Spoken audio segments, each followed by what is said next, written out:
ازاي تسافر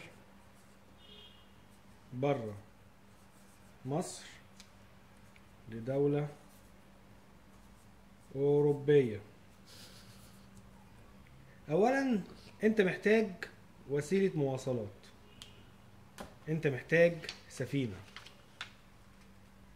لازم تتعلم ازاي تصنع سفينة، لأن السفن غالية وانت مش هتقدر تشتري سفينة.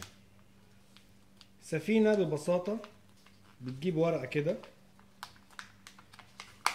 وبتعملها بالمنظر ده، تانية من فوق من على اليمين وتانية من على الشمال، وتفتح كده القاع بتاع السفينة وتتنيه كويس كده، الناحية دي برضو كده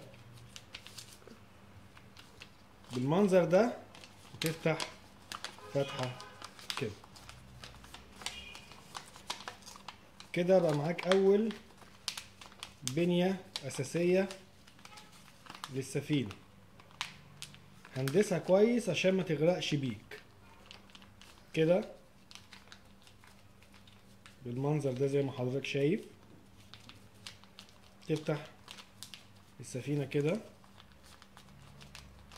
احنا محتاجين السفينة تكون صغيرة لان انت غالبا شخص واحد، او لو انت مثلا بتحب الوسع تخليها كبيرة بالمنظر ده.